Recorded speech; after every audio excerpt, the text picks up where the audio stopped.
आज का ये एपिसोड शुरू करने से पहले एक छोटी सी बात। क्या आप भी अपना पॉडकास्ट बनाने की सोच रहे हैं? तो एंकर ट्राई कीजिए। ये पॉडकास्ट बनाने का सबसे आसान तरीका है। नंबर 1, ये फ्री है।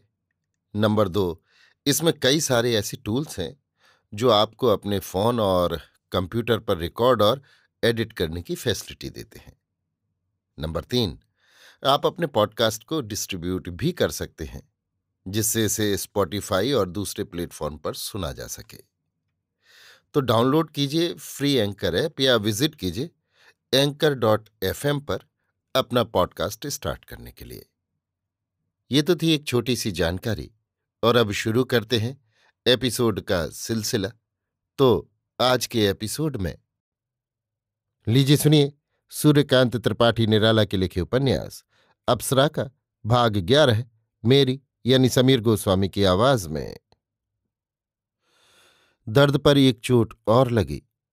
कनक कलेजा थाम कर रह गई। वज्र की तरह ऐसे ही लोग कठोर हुआ करते हैं। पहले जीवन में एकांत की कल्पना ने जिन शब्दों का हार गूंथा था, उसकी लड़ी में यतिभंग हो गया। तमाम रात प्रणय के देवता के चरणों में पड़ी रोकर भोर कर दिया। प्रातःकाल ही उनके सत्य आशीष का कितना बड़ा प्रमाण। अब वो समय की सरिता सागर की ओर नहीं, सूखने की ओर बढ़ रही थी। जितना ही आंसुओं का प्रवाह बढ़ रहा था, हृदय उतना ही सूख रहा था। बरामदे से चलकर वो फिर पलंग पर पड़ रही। कलेजे पर सांप लौट रहा था। कितना अपमान! यही वो राजकुमार था जिसने एक सच्चे वीर की तरह उसे बचाया था। छी छी! इसी दृढ़ प्रतिज्ञ मनुष्य की जबान थी, तुम मेरे शरीर की आत्मा हो, तुम मेरी कल्पना की तस्वीर हो, रूप की रेखा, डाल की कली, गले की माला, स्नेह की परी, जल की तरंग, रात की चांदनी, दिन की छाह हो।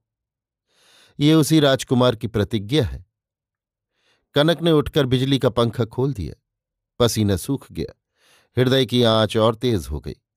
इच्छा हुई राजकुमार को खूब भली बुरी सुनावे। तुम आदमी हो, एक बात कहकर फिर भूल जाने वाले तुम आदमी हो। तुम होटलों में खाने वाले मेरे हाथ का पकाया भोजन नहीं खा सकते। ये कौन थी? होगी कोई मुझसे जरूरत? ना, इधर गई है, पता लेना ही चाहिए। ये थी कौन? मैना। मैना सामने खड़ी हो गई। गाड़ी जल्द तैयार करना।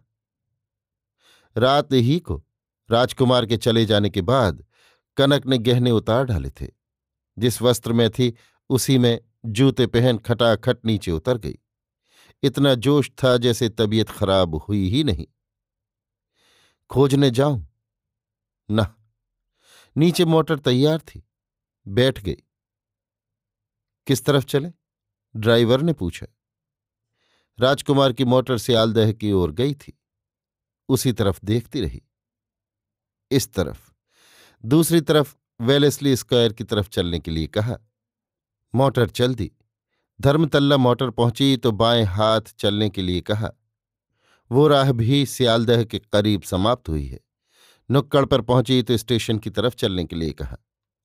कनक ने राजकुमार की मोटर का नंबर पीछे से देख लिया था। सियालदह स्टेशन पर कई मोटर खड़ी थीं। उतर कर देखा, उस मोटर का नंबर नहीं मिला। कलेजे में फिर नई लपटें उठने लगीं। स्टेशन पर पूछा, क्या अभी कोई गाड़ी गई है? 6 अप एक्सप्रेस गया। कितनी देर हुई? 7:05 पर छूटता है। खड़ी रह गई। कैसी आदमियत! देखा पर मिलना उचित नहीं समझा। और मैं पीछे लगी फिरती हूं। बस अब मेरे पैरों भी पड़े तो मैं उधर देखूं नहीं। कनक चिंता में डूब रही थी। भीतर बाहर, पृथ्वी अंतरिक्ष, सब जगह जैसे आग लग गई है। संसार आंखों के सामने रेगिस्तान की तरह तप रहा है। शक्ति का, सौंदर्य का एक भी चित्र नहीं देख पड़ता। पहले की जितनी सुकुमार मूर्तियां कल्पना के जाल में आप ही आप फंस जाया करती थीं, अब वे सब जैसे पकड़ ली गई हैं। किसी ने उन्हें इस प्रलय के समय अन्यत्र कहीं विचार करने के लिए छोड़ दिया है। कनक मोटर पर आकर बैठ गई। घर चलो। ड्राइवर मोटर ले चला। कनक उतरी कि एक दरबान ने कहा, मैम साहब बैठी हैं। कनक सीधे अपने पढ़ने वाले कमरे में चली गई। मैम साहब सर्वेश्वरी के पास बैठी हुई बातचीत कर रही थीं। राजकुमार के जाने के बाद सर्वेश्वरी के मन में आकस्मिक एक परिवर्तन हो गया। अब वो कनक पर नियंत्रण करना चाहती थी, पर उसे मनुष्य के स्वभाव की बड़ी गहरी पहचान थी। कुछ दिन अभी कुछ न बोलना ही वो उचित समझती थी। कैथरीन की इस संबंध में उसने सलाह ली। बहुत कुछ वार्तालाप हो चुकने के बाद उसने कैथरीन को कनक के गार्जियन के तौर पर कुछ दिनों के लिए नियुक्त कर लेना उचित समझा। कैथरीन ने भी 6 महीने तक के लिए आपत्ति नहीं की। फिर उसे यूरोप जाना पड़ा। उसने कहा था कि अच्छा हो अगर उस समय वो कनक को पश्चिमी आर्ट, नृत्य, गीत और अभिनय की शिक्षा के लिए यूरोप भेज दे। कनक में जैसा एकाएक परिवर्तन हो गया था, उसका ख्याल कर सर्वेश्वरी इस शिक्षा पर उसके प्रवृत्त होने की शंका कर रही थी।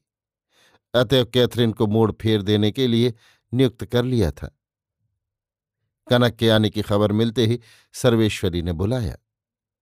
माँ जी बुलाती हैं, मायना ने कहा। कनक माता के पास गई।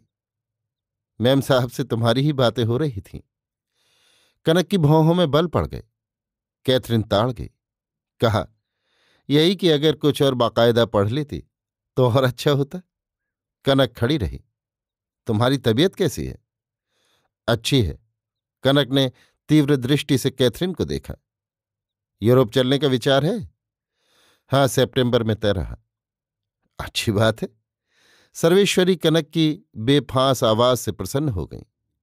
माता की बगल में कनक भी बैठ गई। विजयपुर के राजकुमार का राज तिलक है। कनक कांप उठी, जैसे जल की तरंग अपने मन में बहती हुई सोचने लगी। राजकुमार का राज तिलक? स्पष्ट कहा। हां, हमने बयाना ले लिया, 200 रोज खर्च अलग। कब है? हमें परसों पहुंच जाना चाहिए। मैं भी चलूंगी। तुम्हें बुलाया है पर हमने इनकार कर दिया। कनक माता को देखने लगी। क्या करते? हमने सोचा शायद तुम्हारा जाना न हो। नहीं, मैं चलूंगी। तुम्हारे लिए तो और आग्रह करते थे। मैम साहब, क्या उस वक्त साथ चलने के लिए आपको फुर्सत होगी? फुर्सत कर लिया जाएगा। मैम साहब की आंखें रुपयों की चर्चा से चमक रही थीं। तुमको 500 रुपये रोज देंगे अगर तुम महफिल में जाओ, या 100 रुपये रोज सिर्फ उनसे मुलाकात कर लेने के। कनक के हृदय में एक साथ किसी ने 1000 सुइयां चुभो दी। दर्द को दबाकर बोली, उतरूंगी। सर्वेश्वरी की मुरझाई हुई लता पर आषाढ़ की शीतल वर्षा हो गई। ये बात है, अपने को संभाल लो, तमाम उम्र खराब कर देने से फायदा क्या। हृदय की खान में बारूद का धड़ाका हुआ। करुण अध खुली चितवन से कनक राजकुमार का चित्र देख रही थी, जो किसी तरह भी हृदय के पट से नहीं मिट रहा था। कह रही थी, सुनते हो पुरुष, ये सब मुझे किसकी गलती से सुनना पड़ रहा है? चुपचाप दर्द को थाम कर। तो तय रहा? हां, तय रहा। तार कर दिया जाए? कर दीजिए। तुम खुद लिखो अपने नाम से। कनक झपट कर उठी, अपने पढ़ने वाले कमरे से एक तार लिख लाई। राजा साहब, आपका तार मिला। मैं अपनी माता के साथ आपकी महफिल करने आ रही हूं। सर्वेश्वरी तार सुनकर बहुत प्रसन्न हुई। सुनो। कैथरीन कनक को साथ अलग बुला ले गई। उसके चेहरे पर हवाइयां उड़ रही थीं। कनक के स्वभाव का ऐसा चित्र उसने आज ही देखा था। वो उसे ऊपर के कमरे में बुला ले गई। वहां अंग्रेजी में कहा, तुम्हारा जाना अच्छा नहीं। बुरा क्या है? मैं इसीलिए पैदा हुई हूं। राजा लोग, मैंने सुना है, बहुत बुरी तरह पेश आते हैं। हम लोग रुपए पाने पर सब तरह का अपमान सह लेती हैं। तुम्हारा स्वभाव पहले ऐसा नहीं था। पहले बयाना भी नहीं आता था। तुम यूरोप चलो, यहां के आदमी क्या तुम्हारी कद्र करेंगे? मैं वहां तुम्हें किसी लॉर्ड से मिला दूंगी। कनक की नसों में किसी ने तेज झटका दिया। वो कैथरीन को देख कर रह गई। तुम क्रिश्चियन हो जाओ, राजकुमार तुम्हारे लायक नहीं। वो क्या तुम्हारी कद्र करेगा? वो तुमसे दबता है, रद्दी आदमी। मैडम। कड़ी निगाह से कनक ने कैथरीन को देखा। आंखों की बिजली से कैथरीन कांप उठी, कुछ समझ न सकी। मैं तुम्हारे भले के लिए कहती हूं, तुम्हें ठीक राह पर ले चलने का मुझे अधिकार है। कनक संभल गई। मेरी तबीयत अच्छी नहीं, माफ कीजिएगा, इस वक्त मुझे छुट्टी दीजिए। कनक को देखती हुई कैथरीन खड़ी हो गई। कनक बैठी रही। कैथरीन नीचे उतर गई। इसका दिमाग इस वक्त कुछ खराब हो रहा है, आप डॉक्टर की सलाह लें, कहकर कैथरीन चली गई। अभी आप सुन रहे थे सूर्यकांत त्रिपाठी निराला के लिखे उपन्यास अप्सरा का भाग 11, मेरी यानी समीर गोस्वामी की आवाज में।